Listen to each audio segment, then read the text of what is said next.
Hello, hello, hello, and welcome to today's episode of Her Version. This podcast is dedicated to sharing stories of struggle to triumph, a platform that allows individuals to tell their truth in order to inspire and uplift others. For those of you that are new to this podcast and like content like this, make sure you hit that subscribe button, follow, like, and share. I am your host, Sabrina Victoria.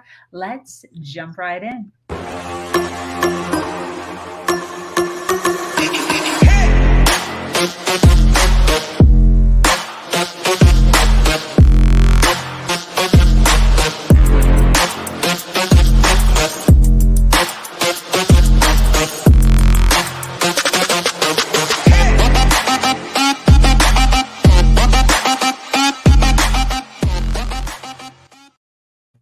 Hello, and thank you for joining us today for this episode of Her Version.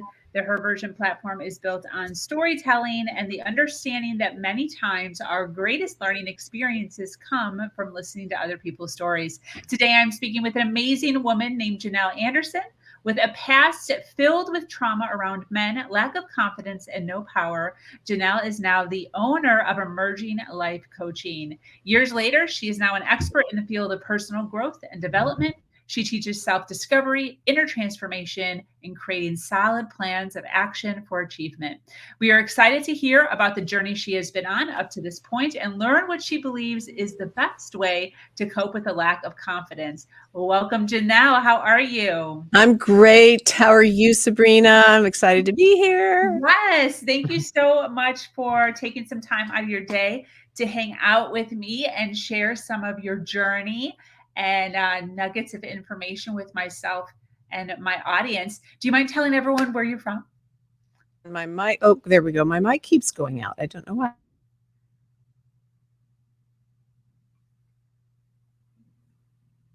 You're mic'd up. You're muted. I'm going to have to use my regular computer mic because my other one is not. It just keeps going out. I don't know why. But anyway, technology. So, yes, I'm in Virginia, and it's a rainy today. It's been humid, but we live in the mountains. It's gorgeous. Love it. I love it. Well, thank you so much for being here.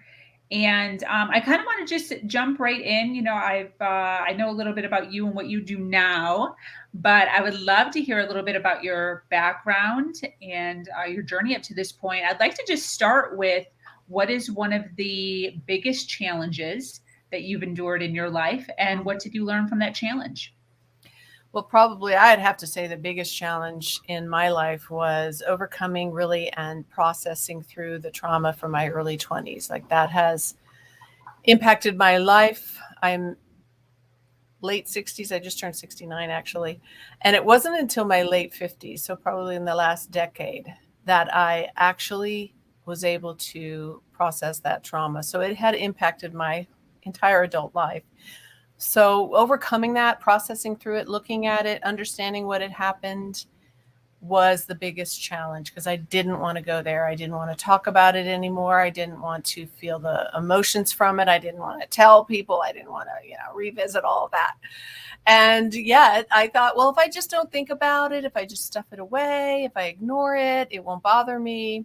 And I didn't realize till my 50s that it actually had impacted so many things in my life, decisions I had made, the paths I had chosen to go on in my career, relationships, all kinds of things. And so I hit this place in my 50s where I realized, okay, I got to deal with this. I got to figure out why I'm not satisfied, why I'm not happy, why am I always feeling unworthy and forgettable by people and all of that. And so as I began to search that out, what was holding me back, I realized, oh, I have to go back into the house and open up the closet doors and look at this stuff. I have to do this.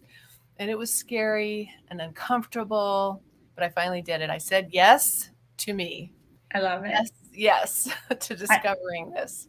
I love it.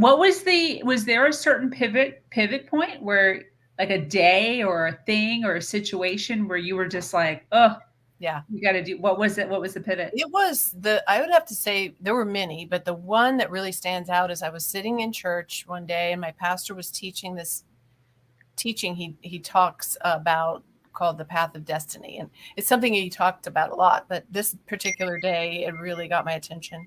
And what he did was he would get out this whiteboard and draw on this whiteboard this path, kind of a winding path that stood for your life, the path of your life. And he drew X's in the middle of the path and X's on the outside of the path. And he said, we all have a path of destiny, or that path that is meant for us to fulfill our purpose, to use the gifts we've been given. And we all have that, but it doesn't mean that you're automatically going to walk that path. You're not going to automatically fulfill that. You have a choice. You can decide to go off the path. So the X's off the path were that, and you can decide to stay on the path. But for some reason in that moment, it was like alarm bells going off inside of me. I was like, oh my gosh, I could get to the end of my path, the end of my life, and look back and realize that I had not walked out my purpose. There were things I could have done that I was meant to do, and I didn't do them. And it was just like, I can't let that happen. And it was a wake-up call. It was exactly like that feeling when your alarm goes off and you've been in a deep sleep, and all of a sudden you wake up and you're wondering, where am I? What am I doing?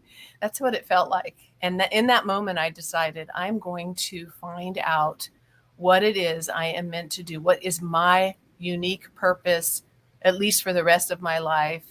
And I'm going to figure out a way to fulfill it. Whatever it takes, I'm going to do it. And it was really a line in the sand kind of moment, like I'm doing this. I love that. Do you remember by any chance what the first few steps were that you took? Like, did you grab a book? Did you like have a person? Do you remember what your first few things were that you did? Yes. Well, the first step really, it was that waking up and making that decision. And then it was beginning a search, like what makes me me? And so I took like the StrengthsFinder assessment and other assessments. I began this search of who's Janelle? What is she all about? What makes me me? And then when I began to discover those things, it really helped me to build confidence in me, and it actually, the next thing was to do what I call truth telling.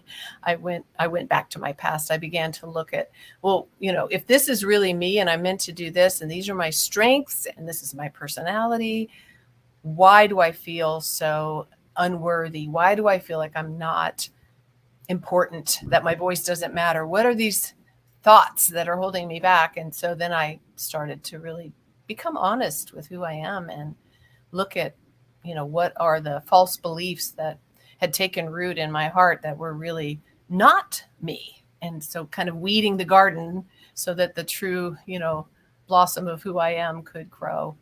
Was there a conflict with people in your life as far as you deciding to pivot, or was everyone kind of on board? What's your story? Well, I don't know that there was any conflict. My husband had always been telling me, you need to get some help. you need to figure this out, because he could tell, that I was unhappy. And I was surrounded, and this I would say would be an important step too that I took, is surrounding myself with people who could help me. And I think I just, by surrounding myself with people that could speak into me, that had been on the journey themselves, that were compassionate and kind and wise and were for me, it weeded out all the toxic people that might have told me, what are you doing? You shouldn't do that. Or, who are you to do that? And that helped me a lot. I think that for me personally, there wasn't a lot of conflict around it because of who I was surrounding myself with. And it was just a lot of, find out who you are. You're valuable. You're important. And a lot of, just a lot of support in that journey. Where did you find that community? It was in my church. And my church is a very unique church. They kind of I think churches, each church has their own kind of little specialty, if you will. And theirs is inner healing. And so they were equipped to walk with me through my valley, because that's what they did. And they did it without judgment. They did it without telling you what you should do. They just listened. It was this safe place to talk it out, to be real, to be honest, without judgment. Nobody in the room judged, and they just listened. And then helped you to hear what you were saying and helped you to help me find my own answers and find my own way, and prayed with me. And so that support in a non-judgmental place where I could be heard was extremely valuable. Absolutely. That's great.